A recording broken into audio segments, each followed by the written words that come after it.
మే అడిగి Yes, yes.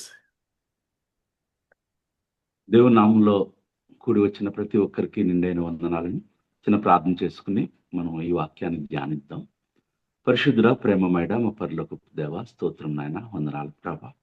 ఈ ఉదయ కాలంలో ప్రభా మీరు నాతో మాతో మాట్లాడండి ప్రభా. నాయన ఇదిగో ప్రభ వాక్యమైన దేవుడు ప్రభ. నాయన ఇదిగో ప్రభ వాక్యం ద్వారా ప్రభ మాకు నాయన మీరు సెలవిస్తున్నది ప్రభ.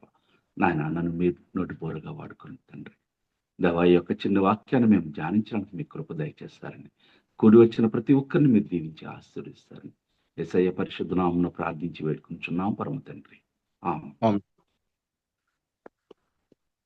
ఈ యొక్క ప్యాసేజ్ లో మనం పౌలు శీలల గురి యొక్క విశ్వాసాన్ని శ్రమలలో వాళ్ళు మనకి ఈ యొక్క వాక్యం ద్వారా ఏం చెప్తున్నారు అన్నది మనం ఇక్కడ ఒకసారి జ్ఞాపకం చేసుకుందామండి. అయితే 25వ వచనంలో మధ్యరాత్రి వేళ పౌలును శీలయు దేవునికి ప్రార్థించుచు కీర్తనలు పాడుచూ నుండిరి. ఇక్కడ ఉన్న సిచ్యువేషన్ మనం ఒకసారి చూస్తే అంతకుముందు జరుగుతున్న విషయాలు ఏంటంటే 16వ అధ్యాయం ప్రారంభంలో పౌలు గారు దెర్పేగును లుస్త్రాకు వచ్చాడు. అక్కడి నుండి తిమోతి గారిని తీసుకున్నారు. అక్కడి నుంచి ఆయన బయలుదేరి ఎక్కడికి వెళ్ళాలని చెప్పి ఆయన ఆసియాలో ఆయన వాక్య పరిచయం చేయాలని చెప్పేసి ఆయన అనుకుంటుండగా, అయితే ఆయన్ని అడ్డుకున్నది దేవుని పరిశుద్ధాత్మ. ఆసియాలో వాక్యం చెప్పకూడదని పరిశుద్ధాత్మ వారిని ఆటంకపరిచింది. అంతేకాదు మళ్ళా అక్కడ యేసు యొక్క ఆత్మ వారిని వెళ్ళనీయలేదు. ఆసియాలో పరిచర్య చేయడానికి ఇక్కడ ఆయనకి ఆటంకం కలిగింది. అప్పుడు ఆయన ఏం చేయాలని చెప్పేసి మరలా ఆయన ప్రార్థన చేసినప్పుడు ఆయనకి మాసిదోనియా దేశస్థుడు ఒకడు ఆయనకి కలలో కనిపించి అక్కడికి వెళ్ళటానికి దర్శనం కలిగింది పౌలు గారికి. దాన్ని బట్టి ఆయన సువార్త ప్రకటించడానికి దేవుడు మమ్మల్ని పిలిచాడని చెప్పేసి ఆయనకి ఆ దర్శనంలో ఆయన తెలుసుకుని ఆయన అక్కడ మాసిదోనియాకి బయలుదేరడానికి యత్నం చేశారు. ఇది మనకి ముందున్నటువంటి కాంటెక్స్ట్. అంటే మొట్టమొదటిసారిగా ఇక్కడ మనం చూస్తున్నది ఏంటంటే సువార్త ఆసియా నుంచి ఐరోపా ఖండానికి ప్రయాణమై వెళ్తుంది. ఎక్కడ మొదలైన సువార్త మనకి ఎక్కడికి విస్తరిస్తుంది అన్నది మనం చూసుకున్నప్పుడు సువార్థికులైనటువంటి పేతురు బృందం కానీ పౌలు గారి బృందం కానీ వాళ్ళు విడిపోయి రెండు పక్కలకి వాళ్ళు వెళుతున్నప్పుడు దేవుని యొక్క ఆత్మ వారిని ఐరోపా ఖండంలోనికి ఆ సువార్తని తీసుకుని వచ్చిందండి. ఇక్కడ మనం చూసుకున్నప్పుడు అక్కడ ఈయన సంఖ్యలతో బంధింపడ్డానికి గల కారణం ఏంటంటే అక్కడ ఆయన సువార్త ప్రకటిస్తూ ఉన్నప్పుడు అక్కడ ఒక బానిస అయినటువంటి ఒక అమ్మాయి వీరిని గురించి సాక్ష్యం ఇస్తుంది. ఏమనిస్తుందంటే ఇక్కడ 16వ అధ్యాయంలో దెయ్యము పట్టినదే సోది చెప్పుడు చేత తన యజమానులకు బహులాభం సంపాదించుచున్న ఒక చిన్నది మాకు ఎదురుగా వచ్చాను. ఆమె చెప్తుంది ఏంటంటే సర్వోన్నతుడైన దేవుని దాసులు ఈ మనుషులు, అంతేకాదు వీరు మీకు రక్షణ మార్గం ప్రచురించిన వారున్నారన్నారు. ఇటువంటి స్థితిలో ఆ అమ్మాయినికి ఆ యొక్క దెయ్యం నుంచి విడుదల దయచేసినప్పుడు అక్కడ ఉన్న వారి యొక్క సంపాదన వారు కోల్పోయినప్పుడు వాళ్ళు ఈ వీళ్ళ వలన మా యొక్క సంపాదన పోయిందని చెప్పేసి పౌలు శీలల్ని అక్కడ కొట్టించి బాధించి వారిని తీసుకొచ్చి జైలులో వేస్తారు. వేసినప్పుడు అక్కడ వాళ్ళు ఏ విధమైనటువంటి వారి యొక్క స్థితి ఎలా ఉన్నది అన్నది మనం ఒకసారి ఆలోచించుకుంటే ఇక్కడ వాక్యంలో మనకు చాలా చక్కగా చెప్తూ ఉంటారు. ఏంటంటే ఆ యొక్క చెరసాల అధికారి 24వ వచనంలో వారిని లోపలి చెరసాలలోనికి త్రోసి వారి కాళ్లకు బొండ వేసి బిగించను.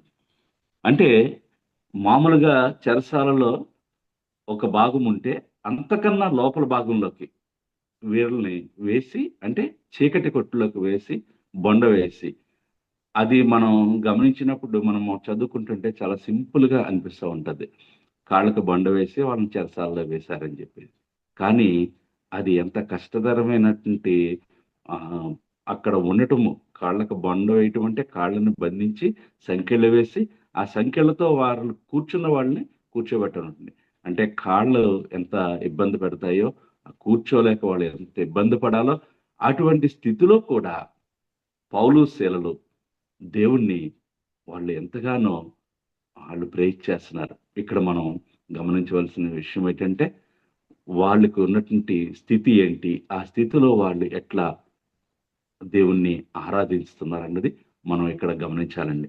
అంతేగాకుండా వాళ్ళకి ఉన్న విశ్వాసం, ఎందుకంటే మా యొక్క దేవుడు, లేకపోతే ఈ లోక దేవుడు, ఆయన ఇక్కడికి మమ్మల్ని పంపించాడు. ఆయన ఎందుకు పంపించాడు అన్నది అక్కడ మనం ఆ సువార్త నిమిత్తమై ఇక్కడ ఏదో జరగబోతుంది. దానికోసమే ఆయన మమ్మల్ని పంపించడాన్ని విశ్వాసంతో వాళ్ళు అక్కడ దేవుణ్ణి ప్రార్థిస్తున్నారు, దేవుణ్ణి స్తుతిస్తున్నారు. ప్రార్థించి స్తుతించారని మనకు కనబడుతూ ఉంటది అక్కడ. 25వ వచనంలో మధ్యరాత్రి వేళ, ఇది కూడా మనం ఒకసారి మనం చూడాలి. అంటే నిశీది రాత్రి వేళ అక్కడ అంటే స్థితి ఎంత భయంకరంగా ఉన్నదా అన్నది కూడా మనం ఒక్కసారి మనం జ్ఞాపకం చేసుకుంటే మనకి, అంటే ఇప్పుడున్న పరిస్థితుల్లో మధ్యరాత్రి వేళ అంటే ఈ రోజున ఉన్నటువంటి స్థితిలో అంత చాలా మధ్యరాత్రి వరకు చాలా మంది మనం పడుకోవట్లేదు, చేయట్లేదు. కానీ అప్పుడున్న పరిస్థితుల్లో 1వ శతాబ్దంలో రాత్రి వేళ అంటే మామూలుగా సాయంత్రం అయితేనే అందరూ కూడా నిద్రపోయే వేళ, అర్ధరాత్రి. ఆ స్థితిలో వాళ్ళిద్దరూ కూడా వాళ్ళకు కలిగిన స్థితి అన్నది వాళ్ళు గమనించలేదు కానీ, వారికి దాని గురించి పట్టించుకోలేదు కానీ, వాళ్ళు దేవుణ్ణి స్తుతిస్తున్నారు. ఆ దేవుని యొక్క స్థుతిలో ఏం జరిగిందంటే అక్కడ ఒక మిరాకిల్ జరిగింది. ఏంటి ఆ మిరాకిల్ అంటే, అక్కడ భూకంపం కలిగింది. భూకంపం కలిగిన తర్వాత ఆ భూకంపంలో ఏమైందంటే మొత్తం వాళ్ళ సంఖ్యలు విడిపోయినాయి, పునాదులు కదిలాయి. ఆ పునాదులు కదలటం వలన వాళ్ళ సంఖ్యలు విడిపోయినాయి. అప్పుడు అక్కడున్న చెరసాల అధికారి ఎవరైతే ఉన్నారో అతను అక్కడ నుంచి ఆయన మెలకువ వచ్చి లేచి వచ్చి చూశారు. అక్కడ చూసినప్పుడు మనకి కనబడుతుంది ఏంటంటే ఆ చీకటి, ఆ చీకటిలో అతను వచ్చి వాళ్ళని చూసినప్పుడు వీళ్ళందరూ పారిపోయారు అనుకున్నాడని. ఎందుకంటే ఖైదీలంటే ఏ అవకాశం దొరికితే వెళ్ళిపోదామని చూసేటువంటి స్థితి అక్కడ ఉంటుండగా వాళ్ళు పారిపోయారు అనుకున్నారు. పారిపోతే పరిస్థితి ఏంటన్నది కూడా అక్కడ రోమన్ యొక్క సామ్రాజ్యంలో వాళ్ళు ఏం చేస్తారంటే ఆ ఖైదీకి ఉన్నటువంటి శిక్షని ఈ యొక్క ఎవరైతే కాపలాదారులు ఉన్నారో వారికి అది వేయవలసి వస్తుంది. ఎందుకంటే మనకి అంత ముందు అంత ముందుగానే మనం చూసుకుంటుంటే కనుక పేతురు గారిని 12వ అధ్యాయంలో మనం పేతురు గారి చెరసాలలో ఉంచబడినప్పుడు సంఘము ఆసక్తితో దేవునికి ప్రార్థన చేస్తే అక్కడ ప్రభువు దూత వచ్చి పేతురు గారిని బయటికి తీసుకొచ్చినప్పుడు అక్కడ ఆ చెరసాల అధికారి చెరసాలలో ఉన్నవాడైన వాళ్ళకి శిక్ష వేయబడి ఉన్నది. ఇది రోమా యొక్క ప్రభుత్వం చేసినట్టు యొక్క చట్టంలో ఉన్నటువంటి పరిస్థితులు అక్కడ. అటువంటి పరిస్థితుల్లో ఈ యొక్క చెరసాల అధికారి ఏం చేయబోయాడంటే ఆయన ఒక మంచివాడై ఉండొచ్చు. అతను చాలా అక్కడ స్థితి మనం చూస్తుంటే ఆ యొక్క చెరసాల అధికారి అతను ఈ యొక్క శిక్షకు లోబట్టడం కంటే తను తాను పొడుచుకుని చనిపోవాలనుకోవటం అన్నది అక్కడ మనం చూస్తున్నాం. అయితే అతను బహుశా కొన్ని వెలుగులో ఉండుండొచ్చు. ఇక్కడ పౌలు శీలలు అయితే లోపల చెరసాల్లో ఉన్నారు కాబట్టి వాళ్ళు కనబట్టలేదు. చెరసాల్లో ఉన్న ఖైదీలు ఎవరో కూడా ఈ యొక్క అధికారికి కనబట్టలేదు. కనబడినప్పుడు ఆ యొక్క చెరసాలలో అధికారి తను తాను పొడుచుకోబోయినప్పుడు, ఆత్మహత్య చేసుకోబోయినప్పుడు పౌలు శీలలు అక్కడ మాట్లాడుతున్నారు. అప్పుడు పౌలు ఏమంటున్నారంటే, పౌలు గారు నీవు ఏ హానియు చేసుకొనవద్దు, మేమందరము ఇక్కడే ఉన్నామని బిగ్గరగా చెప్పారు. ఇక్కడ ఆ విషయం చెప్పినప్పుడు ఈ చెరసాల అధికారి యొక్క దీపాన్ని పట్టుకొచ్చి చూసి వాళ్ళని చూసిన తర్వాత ఆయన ఒకే మాట అంటున్నాడు. ఇక్కడ మనం గమనించవలసింది, అయ్యలారా రక్షణ పొందుటకు నేనేమి చేయవలెను. అంటే ఇక్కడ ఈ మిరాకిల్ వలన ఈ యొక్క చెరసాల అధికారి మారాడా, లేకపోతే ఈ చెరసాల అధికారి ఈ యొక్క ఏ విధమైనటువంటి తప్పు చేయనటువంటి ఆ యొక్క ఖైదు అనుభవిస్తున్నటువంటి పౌలు శీలను చూసి మారాడా అన్నది కాదు. కానీ మనం ఇక్కడ దేవుడు అక్కడ ఆ యొక్క అధికారిని, చెరసాల అధికారిని రక్షించడం ఆయన యొక్క ఉద్దేశమై ఉన్నది. అక్కడ ఆ యొక్క సువార్త విస్తరించడానికి ఆయన ఏర్పాటు చేసుకున్నటువంటి పరిస్థితులు మనం చూసినప్పుడు వాళ్ళు అక్కడ చెరసాలలోకి వెళ్ళటం జరిగింది. ఇది మనం గమనించినప్పుడు ఈ యొక్క చెరసాల అధికారికి కూడా ఇంకొక విషయం కూడా ఈయనకి తెలిసి ఉండొచ్చు. ఎందుకంటే ఈయన ఎందుకు ఇక్కడికి తీసుకురాబడ్డాడు అన్నది కూడా మనం ఆ ముందు వచనంలో చూసినప్పుడు మనం ఆ యొక్క చిన్నది ఎవరైతే బానిస అమ్మాయి ఉందో ఆ అమ్మాయి అక్కడ ఆ యొక్క డెమన్ నుంచి విడిపింపబడిన తర్వాత ఆ అమ్మాయి ఆ వాళ్ళకి చెబుతూ ఉంటది, ఈ మనుషులు అంటే ఆ డెమన్ చెబుతున్నది ఏంటంటే అమ్మాయి ద్వారా, ఈ మనుషులు సర్వోన్నతుడైన దేవుని దాసులు, వీరు మీకు రక్షణ మార్గం ప్రచురించిన వారై ఉన్నారు. ఈ విషయం ఈయన వరకు వచ్చి ఉండొచ్చు.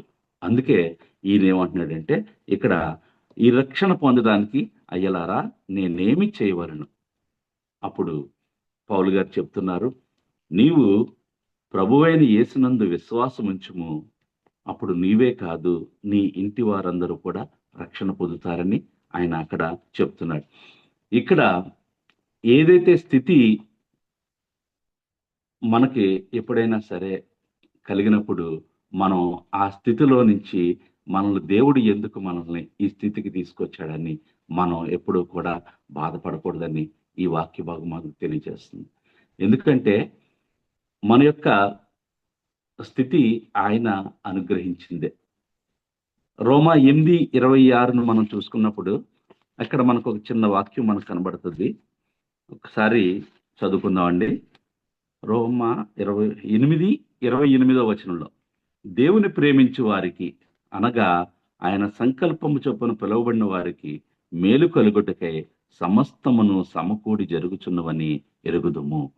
ఈ వాక్యంలో మనం ఏంటంటే సమస్తమును సమకూడి అంటే ఆ యొక్క మేలు జరగటానికి సమస్తము, ఎటువంటి సమస్తాలు ఇవన్నీ కూడా అంటే మనకి ఎటువంటి బాధలైనా ఇబ్బందులైనా కానీ మనకి కలిగినప్పుడు మనము అవి మనం మేలు కొరకే అని చెప్పేసి మనం ఈ వాక్య భాగం ద్వారా మనం తెలుసుకోవాల్సిన ఆవశ్యకత ఎంతైనా ఉందండి. అంతేకాకుండా ఇక్కడ ఈయన ఏం చేస్తున్నారంటే ఇక్కడ చెరసాల అధికారి ఇక్కడ ఆయన రక్షణ పొందటమే కాదు, ఆయనతో పాటుగా ఆయన ఇంటి వారంటే ఆయన కుటుంబం కాదు, ఆయన యొక్క దాసి జనాంగం అంతా కూడా అక్కడ ఉన్న సేవకులు ఆయనకి వేరే ఎవరైతే ఆయనకి ఆ అధికారి కాబట్టి ఆయనకి చాలా మంది దాసులు ఉండుండొచ్చు. వీళ్ళందరూ కూడా ఇక్కడ రక్షణ పొందుతున్నారు. దేవుని యొక్క రక్షణ పొందటానికి ఎటువంటి విషయం కలిగి ఉండాలంటే మనం నమ్మకం ఉంచాలి, విశ్వాసం ఉంచాలి. విశ్వాసం ఉంచినప్పుడు మనం ఈ యొక్క రక్షణ భాగ్యాన్ని పొందుతామని చెప్పేసి ఈ యొక్క భాగము ఏదైతే మనకి చదువుకున్నామో ఆ భాగం ద్వారా మనం తెలుసుకుంటున్నాం. ఇప్పుడు మనం చేయవలసింది ఏంటి అంటే మనకి ఈ యొక్క విశ్వాసంలో మనం పూర్తిగా విశ్వాసించాలి. అంతేకాకుండా మన జీవితాలు ఇతరులకి సాక్ష్యార్థంగా మనం ఉండాలి. మన జీవితాల్లో మనం సాక్ష్యార్థంగా ఉన్నప్పుడు మన ఉండే పరిస్థితుల్లో కానీ లేకపోతే మన జీవించే పరిస్థితుల్లో కానీ పనిచేసే పరిస్థితుల్లో కానీ ఎక్కడున్నా సరే మన యొక్క జీవితం ఒక సాక్ష్యార్థంగా ఉండాలండి. అంతేకాకుండా మనం ఆ యొక్క రక్షణని వాళ్ళకి కూడా అందించాలంటే వాళ్ళని మనం చెప్పేది ఏంటంటే ఒక్క యేసుక్రీస్తునందు మాత్రమే ఆయన యందు విశ్వాసం ఉంచడం ద్వారానే ఈ రక్షణ పొందగలరనే విధి మనం చెప్పవలసిన ఆవశ్యకత ఎంతైనా ఉంది. ఎందుకంటే క్రైస్తవులంగా మనం దేవుని యొక్క ప్రియమైన స్నేహితులు. ఆయన స్నేహితులకి ఎప్పుడూ కూడా ఆయన ఏం చేస్తాడో అన్నది తెలియచేస్తా ఉంటారు. కాబట్టి మనకు తెలిసిన విషయాలేంటంటే, ఆయన ఈ లోకానికి వచ్చి రక్షణ భాగ్యాన్ని ఇచ్చారు. అంతేకాకుండా ఆయన పునరుత్థానుడై ఉన్నాడు. ఈ లోకంలో ఎవ్వరూ కూడా చేయలేనిదేంటంటే, చనిపోయి తిరిగి లేవడం అన్నది ఎవ్వరు కూడా ఎక్కడ కూడా మనం చూడం. ఇది నిజమైనటువంటి గొప్ప సాక్ష్యం ఇది. ఆయన అంతేకాదు, మనకి ఇంకొక గొప్ప విషయాన్ని రివీల్ చేసింది ఏంటంటే, ఆ యొక్క ప్రకటన గ్రంథం ద్వారా ఆయన మనకి చెప్తున్నారు. అక్కడ తిరిగి మరలా ఆయన వస్తున్నాడు. ఆయన రాకడలో ఈ యొక్క లోకంలో 1000 ఏండ్ల పరిపాలనలో మనం ఎలా ఉంటాం? మనం ఎందుకు ఈ యొక్క జీవితాల్లో మనం ఎందుకు ఉండాలి? ఇవన్నీ విషయాల్ని మనం మన జీవితాల ద్వారా సాక్ష్యార్థంగా వారందరికీ మనం చెప్పవలసిన, మన చుట్టుపక్కల ఉన్న వారికి, అన్యులందరికీ కూడా చెప్పవలసిన ఆవశ్యకత ఎంతైనా ఉంది. ప్రియమిత్రులారా, ఈ యొక్క వాక్యం ద్వారా మనం మన యొక్క విశ్వాసాన్ని పెంపొందించుకుని, దేవుడు మనల్ని ఏర్పాటు చేసుకున్నది ఎందుకంటే మనం అందరికీ కూడా సాక్ష్యార్థమై జీవించాలి. అదేవిధంగా వాళ్ళకి యేసుక్రీస్తు రక్షణ మార్గాన్ని తెలియచేయాలని చెప్పేసి నాకు ఈ అవకాశం ఇచ్చినటువంటి ఇజ్రాయెల్ గారికి వందనాలు తెలియజేసుకుంటూ, ఈ చిన్న భాగ్యంలో మనం ఈ చిన్న విషయాలు మనం తెలుసుకుని, అంతేకాకుండా దీని ద్వారా మనం రక్షణ పొందడానికి, మనం సాక్ష్యార్థమే ఉండడానికి, అన్యులందరికీ మనం ఈ యొక్క విషయాలను తెలియచేయడానికి ఈ యొక్క దేవుడిచ్చినటువంటి కృపను బట్టి అందరికీ ధన్యవాదాలు తెలియజేసుకుని థ్యాంక్ యూ అండి.